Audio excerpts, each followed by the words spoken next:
میں نے ان کی جانب دیکھا۔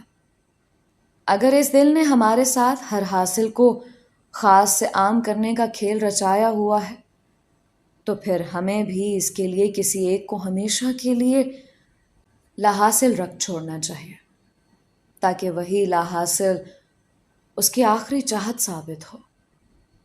ہم اگر کسی ضدی بچے کی طرح اس دل کی ہر بات مانتے گئے اور اس کی پسند کا ہر کھلونا اس کی جھولی میں ڈالتے رہے تو پھر یہ بھی اسی بچے کی طرح چند دن کھیل کر اس کھلونے کو پرانا کر دے گا، یا دل بھر گیا تو توڑ دے گا اور پھر سے کسی نئے کھلونے کے لیے مچلنے لگے گا۔ تو کیوں نہ اسے ہمیشہ کے لیے ایک کھلونے کی آس ہی میں منتظر چھوڑ دیا جائے، تاکہ وہ ہمیشہ کے لیے اس کے لیے خاص رہے۔ میں نتاشا کو سوچوں کے بھنور میں چھوڑ کر کیبن میں چلا آیا۔ اگلی شام جہاز بندرگاہ پر لنگر انداز ہونے کے لیے اپنی رفتار دھیمی کر چکا تھا۔ میرے سامنے وہی ساحل باہیں کھولے کھڑا تھا، جس کی ایک درگاہ پر نظر آئی ایک جھلک اور جلوے نے میری زندگی بدل کر رکھ دی تھی۔ دور سے میں نے مما اور پاپا کو میزبانوں والے حصے کی جالی کے پرے دیکھا۔ ان کی نظر ابھی مجھ پر نہیں پڑی تھی۔ بھیڑ بہت زیادہ تھی، لیکن مجھے زہرا کا دھانی آنچل تو ہمیشہ پہلی نظر میں نہار جاتا تھا، مگر کیوں آج ابھی تک میری نظر اسے ڈھونڈ نہیں پائی تھی۔ جہاز بندرگاہ پر لگ گیا۔ ہم سب ایک ایک کر کے سیڑھیاں اتر کر زمین پر قدم رکھتے گئے۔ راحیل کے بعد اس کی بچی اینی اور پھر نتاشا نے آخری سیڑھی کو الوداع کہا۔ دافتن نتاشا کی نظر کچھ فاصلے پر کھڑے ایک سجے سنورے شخص پر پڑی اور اس کے قدم زمین پر گڑ کر رہ گئے۔ میرے دل نے دھڑک کر مجھ سے کہا، فرحات؟ میں نے بھی نتاشا کی نظروں کی تعاقب میں نگاہ ڈالی۔ وہ یقیناً فرحات تھا۔ اس کے انداز میں جو ایک خاص لاپرواہی تھی اور اس کے سفید لباس پر جچتی نیلی پی کیپ اسے دور ہی سے کوئی مصور بتا رہی تھی۔ یہ سب تخلیقی کاموں سے تعلق رکھنے والے ایک جیسے ہی کیوں ہوتے ہیں؟ وہ عمر میں نتاشا سے کچھ کم دکھائی دے رہا تھا۔ نتاشا بھی ابھی تک شوق کی کیفیت سے نہیں نکل پائی تھی۔ وہ بس اتنا ہی کہہ سکی، فرحات تم یہاں؟ فرحات مسکراتے ہوئے اس کے جانب بڑھا۔ ہاں، مجھے سونیا سے پتہ چلا کہ تم پاکستان آ رہی ہو۔ اتفاق سے میری بھی ایک تصویری نمائش ہے اسی شہر کی آرٹ گیلری میں۔ سوچا تمہیں سرپرائز دے کر حیران کر دوں۔ نتاشا ابھی تک کسی خواب کی کیفیت میں تھے۔ راحیل کی آنکھیں نم ہونے کو تھیں، مگر وہ ضبط کیے کھڑا رہا۔ میں نے آگے بڑھ کر نتاشا سے کہا، چلیں آپ کا کام آسان ہو گیا۔ لوگوں کو خواب دیکھنے کے لیے رات بھر آنکھیں بند کر کے نیند کا محتاج ہونا پڑتا ہے، جبکہ آپ کا خواب خود چل کر آپ کے پاس آ گیا ہے۔ میرا مشورہ تو یہی ہے کہ اب اپنے سپنے کے ساتھ ہی لوٹ جائیں۔ خوابوں کو جینے میں دیر نہیں کرنی چاہیے، کیونکہ سہانے خوابوں کی عمر بہت کم ہوتی ہے۔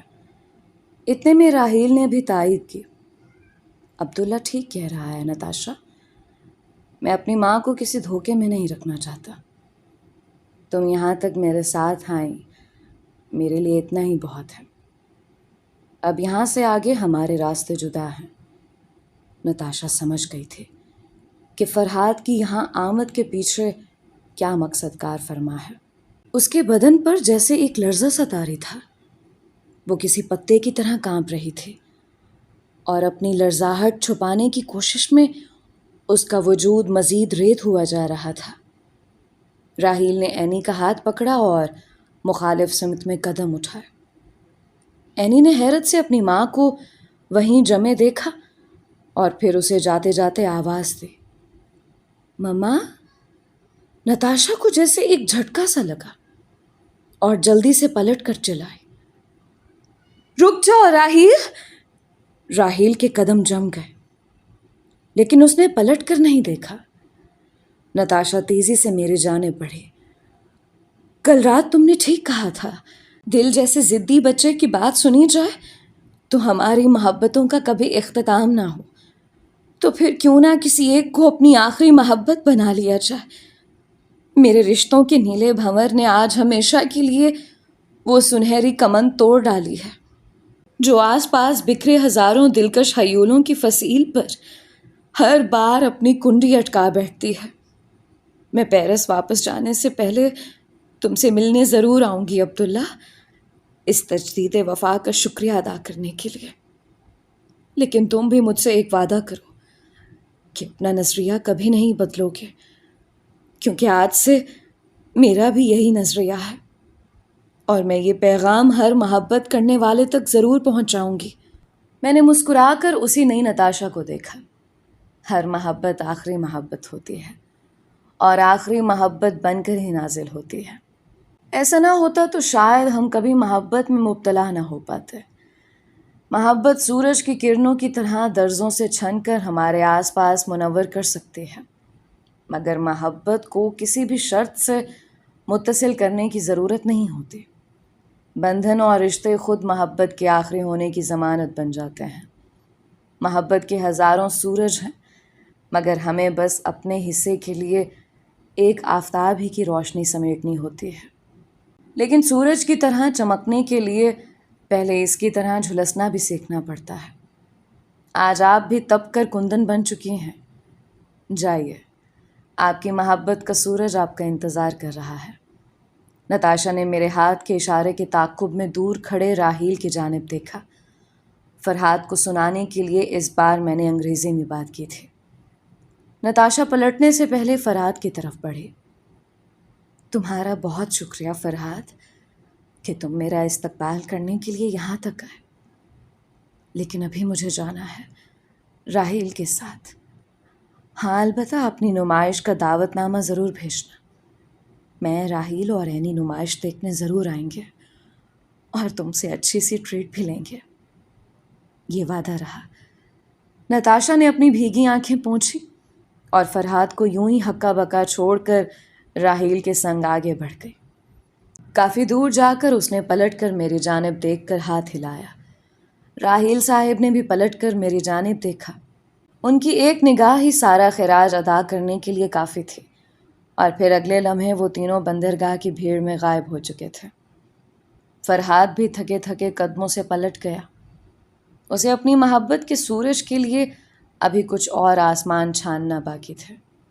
میں سلطان بابا کے لیے آئے ٹرین اسٹریچر کے ذریعے انہیں لے کر نیچے اترا ہی تھا کہ پاپا کی ہمیشہ کی طرح زندگی سے بھرپور آواز سنائی تھی، ساحر، ہم یہاں ہیں۔ پاپا کے ساتھ مما بھی کھڑی تھیں، لیکن ان کی آواز ان کے بہتے آنسو پہلے ہی گھونٹ چکے تھے۔ میں لپک کر ان کے قریب پہنچا، اور پھر ہم تینوں ہی ایک دوسرے کو چپ کراتے کراتے رو رہے تھے۔ میں قریباً 6 ماہ کے بعد ان سے مل رہا تھا، اور مما بار بار میرا چہرہ اپنے ہاتھوں سے یوں ٹٹول ٹٹول کر دیکھ رہی تھی، جیسے انہیں اب تک یقین نہ آ رہا ہو کہ میں واقعی ان کے سامنے کھڑا ہوں۔ یہ مائیں صدا سے اولاد کے معاملے میں اتنی بے یقین کیوں ہوتی ہیں؟ اتنی دیر میں ایمبولینس بھی بندرگاہ کے مرکزی داخلے سے ہوتی ہوئی مقررہ جگہ تک پہنچ چکی تھی۔ ڈاکٹروں کی یہی ہدایت تھی کہ اب مزید کوئی دیر کیے بنا سلطان بابا کو بڑے ہسپتال پہنچا دیا جائے۔ میری آنکھیں بار بار میزبانوں کی گیلری کی طرف اٹھ رہی تھیں۔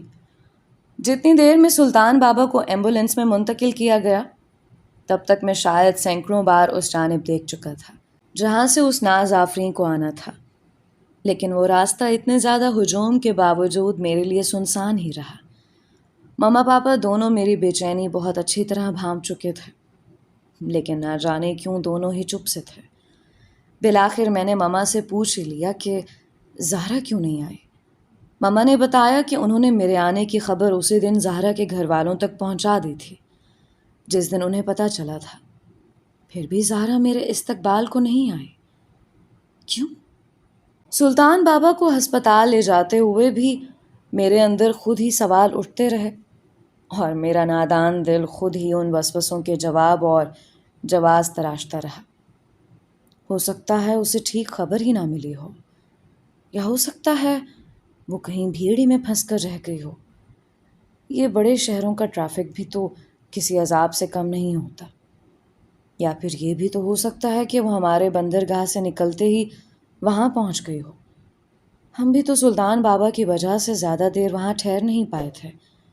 وہ آئی ہوگی اور مجھے وہاں نہ پا کر کتنی پریشان ہوئی ہوگی۔ میرا ذہن کسی ایک خدشے کا سر ابھارتا تو میرا سودائے دل اس کے 100 عذر تراش کر میرے سامنے رکھ دیتا۔ محبت ہمیں کتنے بہانے بنانا سکھا دیتی ہے۔ بندرگاہ سے نکلنے سے پہلے میں خاص طور پر عرشے پر کھڑے حبیب البشر صاحب سے ملنے کے لیے اوپر گیا۔ وہ مجھے بہت دیر تک گلے لگائے تھپکتے رہے اور میرے شانے ان کی پلکوں سے نم ہوتے رہے۔ آتے وقت انہوں نے میرا ہاتھ تھام لیا اور دھیرے سے بولے، ہم اگر اس کی جانب 1 قدم بڑھاتے ہیں تو وہ ہماری جانب 70 قدم آتا ہے۔ یقین جانو تم اس کے بہت قریب ہو۔ میں جتنی بار بھی اس کے گھر پر نگاہ ڈالوں گا میرے دل سے تمہارے لیے دعا ضرور نکلے گی، اور مجھے یقین ہے کہ ایک دن تمہاری کھوج ضرور اپنے انجام کو پہنچے گی۔ میں اپنے خیالات سے تب چونکا جب ایمبولینس ہسپتال کے انتہائی نگہداشت کے شعبے کی پارکنگ میں جا کر رک گئی۔ ماما پاپا بھی اپنی گاڑی میں ہمارے ساتھ ہی پہنچ چکے تھے، اور اگلے چند لمحوں میں ہم سلطان بابا کو علیحدہ کمرے میں منتقل کر چکے تھے، جہاں ڈاکٹروں کی ایک پوری ٹیم ہماری منتظر تھے۔ سلطان بابا نے غنودگی کے عالم میں 1-2 بار مجھ پر نگاہ ڈالے اور پھر دواؤں کے اثر تلے ان کی پلکیں جھکتی چلی گئیں۔ ہمیں بڑے معالج کی ہدایت پر باہر انتظار کرنے کا کہا گیا۔ پاپا چاہتے تھے کہ میں کچھ دیر کے لیے گھر سے تازہ دم ہوا، تب تک وہ ہسپتال میں ٹھہرتے، لیکن میں نے منع کر دیا اور ہم دونوں نے تقریباً زبردستی مما کو گھر واپس بھیج دیا، کیونکہ انہیں ہسپتال کے ماحول اور ارد گرد ہوتی انہونیوں سے ہمیشہ ہی خوف آتا تھا۔ میں نے ان سے وعدہ کیا کہ سلطان بابا کی طبیعت سنبھلتے ہی میں کچھ دیر کے لیے گھر ضرور آؤں گا، اور پھر ہم سب رات کا کھانا ایک ساتھ کھائیں گے۔ وہ بادل ناخواستہ چھوٹے چھوٹے قدم اٹھاتی وہاں سے چلی تو گئیں، لیکن تقریباً ہر قدم ہی پر مڑ کر انہوں نے مجھ سے میرے عہد کی تجدید ضرور چاہی۔ دنیا کا کوئی بھی فرد اپنے ماں باپ کا قرض نہیں چکا سکتا۔ یہ وہ سودا ہے جو سود در سود ہر پل چڑھتا ہی چلا جاتا ہے، اور شاید اس جہان کا یہ واحد ادھار ہے جس کی ادائیگی کیے بنا ہی ہم سب یکے بعد دیگرے الوداع کہتے جاتے ہیں۔ ماما کے جانے کے بعد میں نے کافی وقفے سے مناسب الفاظ میں پاپا کو اپنی بیماری کے بارے میں بتا دیا، اور میری توقع کے مطابق وہ میرے لاکھ سہل انداز اور تسلی کے باوجود ایک دم ہی گھبرا سے گئے۔ اگر سلطان بابا کی طبیعت کا خیال نہ ہوتا تو وہ اسی وقت مجھے اسی ہسپتال میں داخل کروا دیتے۔ پھر بھی جب تک میں نے ان سے وعدہ نہیں کیا کہ اگلی صبح سب سے پہلے میں اپنے تمام معائنے خود انہی کی نگرانی میں کرواؤں گا، تب تک وہ چین سے نہیں بیٹھے اور راہداری میں ہی ٹہلتے رہے۔ مجھے اس بات پر حیرت تھی کہ جب تک میں اپنے گھر میں تھا اور ماما پاپا کے لاڈ کے طور پر ان کے ساتھ زندگی گزار رہا تھا، تب تک مجھے کبھی پاپا کے اندر سلطان بابا جیسی بزرگانہ جھلک نظر نہیں آئی تھی۔ لیکن آج میرے سامنے ماتھے پر بل ڈالے بڑبڑاتے اور مجھے ڈانٹتے ہوئے ٹہلنے والا یہ شخص مجھے اپنے پاپا سے زیادہ اپنا بزرگ دوست لگ رہا تھا۔ مجھے احساس بھی ہوا کہ بزرگی کا تعلق صرف انسان کی عمر بڑھنے سے نہیں ہوتا، نہ ہی صرف عقل و دانش اس کی وجہ ہوتی ہے۔ بزرگ کچھ اس سے بڑھ کر اور کچھ سوا ہوتا ہے۔ پاپا ہی نے مجھے میرے جگری دوست کاشف کے بارے میں بتایا کہ وہ ان دنوں کسی کاروبار کے سلسلے میں لندن گیا ہوا ہے۔ وہ میرے اندر کی بے چینی سے خوب واقف تھے، لہٰذا مختلف بہانوں سے میرا دھیان ہٹانے کی کوشش کرتے رہے، لیکن میرے ذہن کی جو کنڈی اس زہرہ جبیں کی پلک کے خم میں اٹک چکی تھی، اسے شام ڈھلے تک اس کی مسلسل غیر موجودگی کے تمام جواز بھربھرے ہوتے نظر آئے۔ اگر کسی وجہ سے وہ بندرگاہ پر میرے استقبال کے لیے نہیں پہنچ سکی تو پھر بھی اب تک اسے مجھ تک پہنچ جانا چاہیے تھا۔ مجھے اپنے شہر میں اترے 7 گھنٹے ہو چکے تھے، لیکن اس کی طرف سے کوئی پیام، کوئی رکا، کوئی سندیش تک موصول نہیں ہوا تھا۔ دفتن میرے ذہن میں تحصیل ماہی کے مجذوب کی آواز گونجی، جا تجھے خدا ملے گا نہ ہی وصال صنم۔ میں نے بے چینی سے پہلو بدلا۔ ٹھیک اسی لمحے سلطان بابا کے کمرے کا دروازہ کھلا اور سبھی ڈاکٹر ایک ایک کر کے باہر نکلا۔ میں لپک کر ان کے سربراہ کے پاس پہنچا۔ وہ کچھ فکر مند سے تھے۔ آپ ان سے مل سکتے ہیں، لیکن دھیان رہے کہ انہیں آرام کی زیادہ ضرورت ہے۔ سر پر گہری چوٹ لگنے کے بعد مسلسل آرام نہ کرنے کی وجہ سے رفتہ رفتہ پیچیدگیاں پیدا ہوتی چلی گئی ہیں۔ بہرحال مایوسی کفر ہے۔ ہمیں ایک آدھ دن ہی میں بڑا آپریشن کرنا ہوگا۔ میرا دل ڈوب سا گیا۔ میں اور پاپا کمرے میں داخل ہوئے تو آہٹ سن کر بابا نے آنکھیں کھولی اور مسکرائے، لیکن ان کی آواز میں نکاہت نمایاں تھی۔ تم نے پھر ایک بار اپنی ضد پوری کر لی نا میاں۔ اب یہ ڈاکٹر دن رات تمہیں ڈراتے رہیں گے۔ حالانکہ ان کے ہاتھ میں شفا تو ہو سکتی ہے، لیکن جزا نہیں۔ قضا اور جزا کا اختیار صرف اس کے پاس ہے۔ جتنی سانسیں لکھوا کر لائے ہیں وہ تو بہرحال کاٹنی ہے۔ میں نے ان کا ہاتھ تھام لیا۔ بات اگر سانسوں کی گنتی کی ہے تو پھر مجھے وہ کلیہ بھی آج بتا ہی دیں، جس کے ذریعے میں اپنی باقی ماندہ سانسیں بھی آپ کے حساب میں منتقل کروا سکوں۔ انہوں نے میری بھیگی پلکیں پونچھی۔ زندگی صرف سانسوں ہی میں نہیں بانٹی جاتی۔ تم نہیں جانتے تم مجھے زندگی دے چکے ہو، اور ہمیشہ یاد رکھنا، زندگی ہمیشہ سانسوں ہی سے منسلک نہیں ہوتی۔ ایک سفر ختم ہوگا تو دوسرا شروع ہو جائے گا۔ پاپا نے دھیرے سے میرے کاندھے کو دبا کر مجھے احساس دلایا کہ مجھے سلطان بابا کو آرام کا موقع دینا چاہیے۔ میری آنکھیں بہتی رہیں۔ جانے ہم سب اپنے سب سے زیادہ عزیز رشتوں سے ہمیشہ یہ توقع کیوں لگا بیٹھتے ہیں کہ وہ ہم سے کبھی جدا نہیں ہوں گے۔ میرا دل اور ذہن کسی طور پر بھی تسلیم کرنے کو تیار نہیں تھا کہ وہ بزرگ دانش بھی باقی سب کی طرح ایک دن اپنی پلکیں موند کر گہری نیند کی چادر اوڑھ کر چلتے بنیں گے۔ عشاء کے بعد رات کی ڈیوٹی والی نرس نے ہمیں یاد دلایا کہ ہسپتال کے قوانین کے مطابق کوئی ایک تیماردار ہی وہاں رات گزار سکتا ہے، اور وہ بھی سلطان بابا کے کمرے سے ملحقہ گیسٹ روم میں۔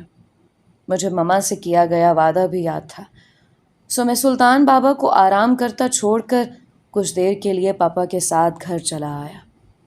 وہی مانوس دیواریں، وہی جانی پہچانی سی خوشبو، وہی مما کی اپنی اپنی سی نوکروں کو ڈانٹنے کی آوازیں، وہی دیواروں سے لپٹی بیلیں۔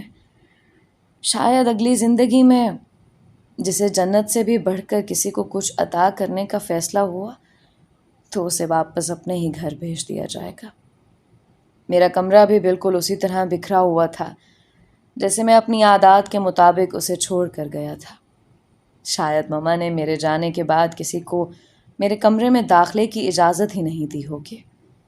میرے پرفیومز، سی ڈیز، سن گلاسز، سوٹس، میوزک سسٹم اور ذاتی تھیٹر، سبھی کچھ ویسا ہی تو تھا، حتیٰ کہ میرے کف لنکس اور ٹائی پنز بھی اسی طرح ہی اپنی جگہ پر پڑی تھیں۔ ایک پل کے لیے تو مجھے ایسا لگا کہ جیسے میں صرف تھوڑی ہی دیر کے لیے اپنا کمرہ چھوڑ کر دوست کے پاس گیا تھا اور ہمیشہ کی طرح آوارہ گردی کر کے واپس لوٹ آیا ہوں۔ میں نے اپنے کمرے کے فون سے زہرا کے گھر نمبر ڈائل کیا اور دوسری طرف بجتی ہر گھنٹی پر میرے دل کی دھڑکن اتھل پتھل ہونے لگے۔ مجھے یوں لگا جیسے وہ گھنٹی دوسرے جانب کے فون کی بجائے میرے اپنے من مندر میں بج رہی ہو، لیکن بہت دیر بجنے کے باوجود دوسری جانب سے فون نہیں اٹھایا گیا۔ زہرا موبائل استعمال نہیں کرتی تھی اور اس ایک رابطہ نمبر کے علاوہ میرے پاس دوسرا کوئی اور نمبر بھی نہیں تھا۔ کھانے کے دوران بھی میرا دھیان اسی جانب اٹکا رہا۔ مما نے آج کھانے پر پچھلے تمام مہینوں کی کسر ایک ہی بار نکالنے کی ٹھان رکھی تھی۔ مجبوراً مجھے ان کا ہاتھ پکڑ کر زبردستی اپنے پاس بٹھانا پڑا۔ مجھے سوچوں میں ڈوبا دیکھ کر پاپا نے تجویز پیش کی کہ ہم تینوں کھانا کھانے کے بعد کچھ دیر کے لیے زہرا کی طرف سے بھی ہوتے آئیں، لیکن مجھے اس وقت وہاں جانا کچھ معیوب سا لگا، اور پھر ویسے بھی مجھے ہسپتال پہنچنا تھا، اور پھر اس سے پہلے کہ پاپا مزید اصرار کرتے اچانک فون کی گھنٹی بج اٹھے۔ میں اندر تک جھنجھنا اٹھا، لیکن دوسری جانب کی بات سنتے ہی مما کے چہرے کا رنگ بدل گیا۔ کیا؟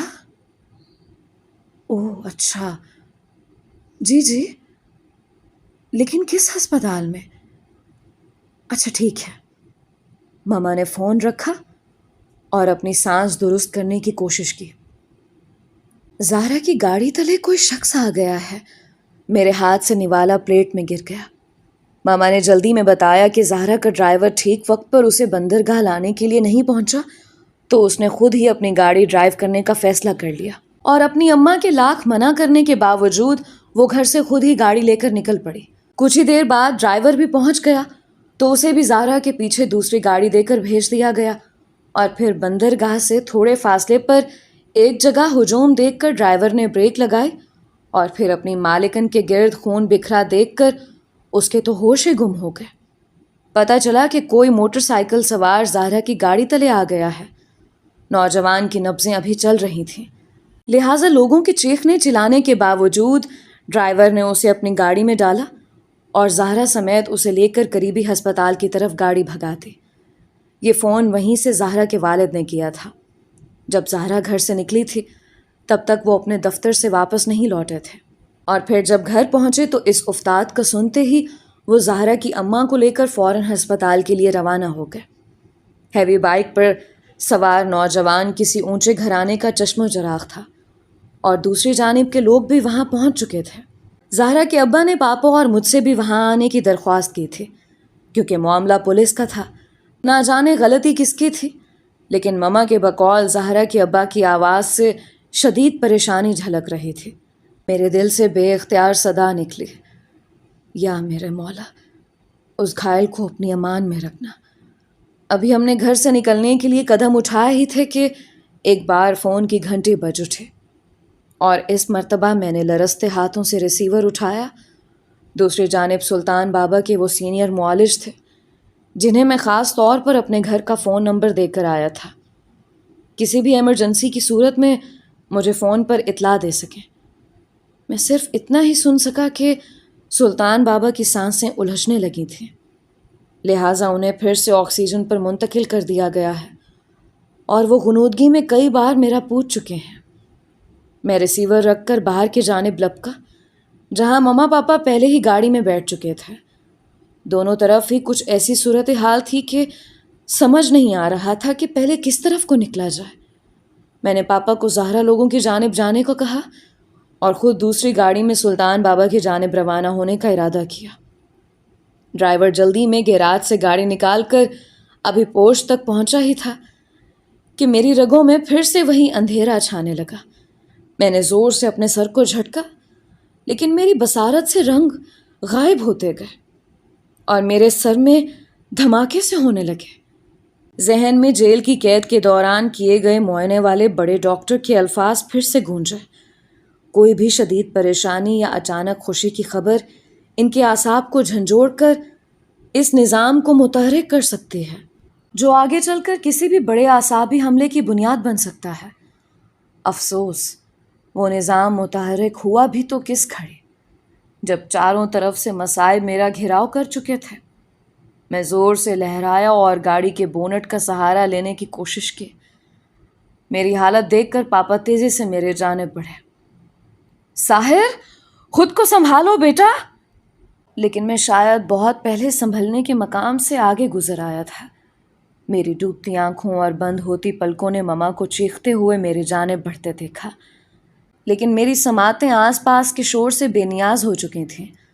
دوسرے ہی لمحے میں پاپا کی باہوں میں جھول رہا تھا، پھر نہ جانے میں ہوش میں تھا یا کوئی سپنا تھا۔ ایمبولینس کی گھومتی سرخ بتی، شور مچاتی سڑک، کسی غیر ملکی ہسپتال کے ہمارے شہر میں موجود کڑی کا سائن بورڈ، سفید گاؤن پہنے اور میرے اسٹریچر کے ساتھ بھاگتے ڈاکٹر، بدحواسی نرسیں، آپریشن تھیٹر کی ایک جھٹکے سے جلنے والی گول فانوس نما روشنیاں، کچھ چمکتے اوزار، خون کے چھینٹے، درد، کسک، بوجھل پن، میری کن پٹی کی بائیں جانب کسی انتہائی تیز نشتر کی نوک کی چبھن، اور پھر جلد سے گزر کر ماس کے اندر تک کاٹ کا احساس۔ اور پھر وہی سرخ اندھیرا۔ کئی صدیوں کے بعد میری سماعت میں کچھ ہلکی سی سرگوشیاں گونجیں۔ ہمیں افسوس ہے، آپ کے بیٹے کے بچنے کی امید بہت کم ہے۔ البتہ اگر آپ چانس لینا چاہیں تو اسے فوراً لندن کے روزویل ہسپتال تک پہنچانے کی کوشش کریں۔ وہاں ڈاکٹر البرٹ ہی واحد ماہر اعصابی امراض ہیں جو شاید اب کچھ کر سکتے ہیں۔ پھر مما کے رونے کی آواز، ایئرپورٹ ٹرمینل کے مخصوص اعلانات، ہوائی جہاز کے پہیوں کی رن وے پر رگڑ سے اڑتی چنگاریاں، اور پھر ایک ملائم آواز، ہم لندن کے ہیتھرو ایئرپورٹ پر آپ کو خوش آمدید کہتے ہیں۔